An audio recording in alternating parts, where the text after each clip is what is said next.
Hey, my name's IanMehr. I live with my wife in Raleigh, North Carolina. We've been CrossFitting for a couple of years now. When we got serious about a year and a half ago, there were no CrossFit gyms really close to us. There were some in the Triangle area, but not within a range that we were willing to drive to. Now there is. Shout out to CrossFit Raleigh, Chris, Miss, Chanel, and Kim. Yay, Ra. So we had to come up with our own solution. And so we live in a very small house, have no garage, very few options, and we decided to convert our roughly 160 square foot basement into a CrossFit gym. So let's go down and check it out and see if we see anybody we know on the way. So what we're going through here is right by our kitchen refrigerator, down into the steps, what we used to affectionately call the dungeon. We've cleaned it up a lot since we moved in about 10 years ago. Real steep, non-code stairs. Oh, hey! Hello, Pukey. How you doing? And here's the gym. So to my left, we got a Concept 2 rower, which I was very successful at grabbing on Craigslist. For anyone who's thinking about trying to grab a Concept 2 on Craigslist, I highly recommend it.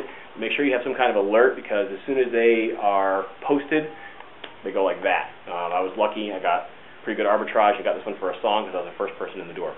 It is a D, and is awesome for warming up on really cold mornings.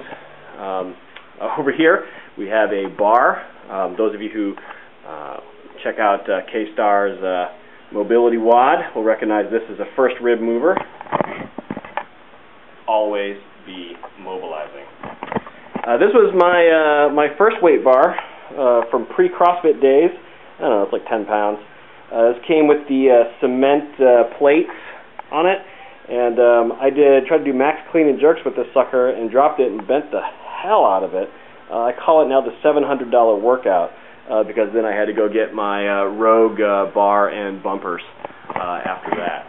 So, but I use it as my dowel rod for my burger warm up at this point.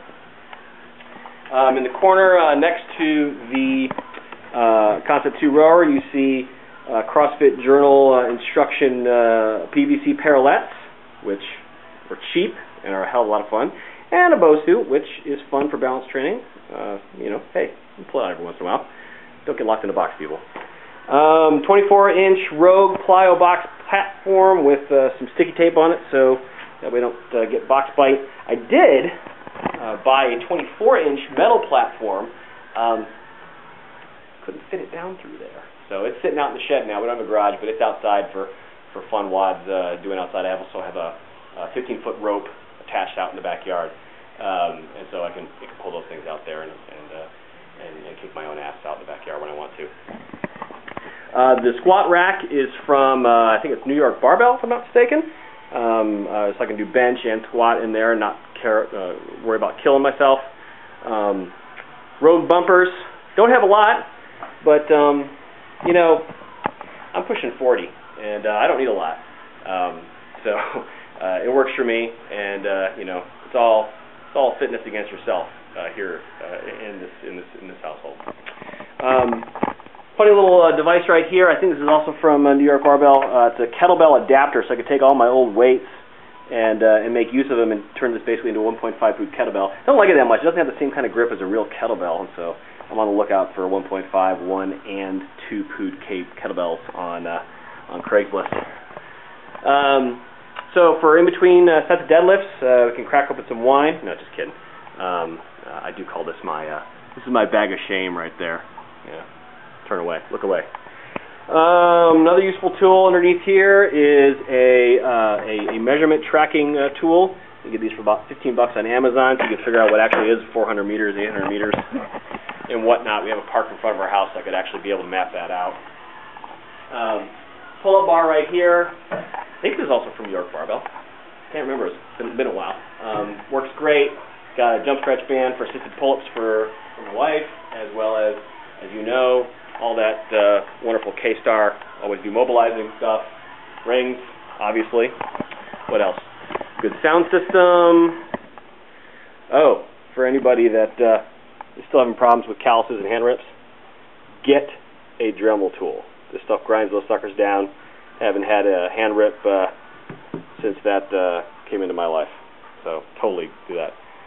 This is where princesses come to die. You have a child, as you might expect. Big pile of weight vest there. Another great tool for those of you who travel a lot, portable pull-up bar. If you drive in the car, you can take that to the hotel. As we all know, hotel gyms are a joke, and so that way, if you don't have a pull-up bar in the gym, you can put that in the hotel room. Full disclosure, you may wreck the frame around the door, but you didn't hear from me. Chest freezer for grass-fed beef and all the other good stuff to keep us healthy on the paleo diet. 10-pound wall ball and a 20-pound homemade sand-filled basketball covered in duct tape. Whole selection of dumbbells, several adjustable dumbbells, and we have a ton of plates, so we can really play with those a lot. My latest acquisition, a Roman chair, although truthfully this doesn't look like any Roman chair I ever saw. I saw it again on Craigslist. Awesome stuff, Craigslist, $50 for this sucker. And it's got two things pinned down so I can actually do GHDs and back extensions on that puppy. $50, people. You got to look at Craigslist, I'm serious. And I think we all know what that's for. We don't need to talk about it, though. Another thing that I did, we do get water down here, especially during the rainy hurricane season here in North Carolina. And so I put down, just got it at Home Depot, this flooring, which has nubs on the bottom. They call it, I think, industrial flooring. It's a little spongy, so it cuts some of the toughness of the cement underneath. And when we get water down, it can actually just run under and go down to the drain. So that helps a lot, so we can keep working out here even after we've had a little bit of water in the basement. And, I mean, it's rubber, so it's not that comfortable. So we do have a couple of spongy foam things for doing a pile of sit-ups and push-ups and whatnot, and of course, obligatory Rogue ab mat. That's an air filter. Sometimes you get kind of stuffy down here, so we can circulate the air with that sucker and keep it clean. Gosh, I think that's it. Thanks for watching. Love CrossFit. Love working out on my own. Love working out at CrossFit Raleigh because it's better to work out with other people. That's the fun part. Group WODs, working out with friends, that's the best. But it's also really convenient to just roll out of bed and come down here and work out in the home gym. So, thanks CrossFit for everything, and 3, 2, 1, go.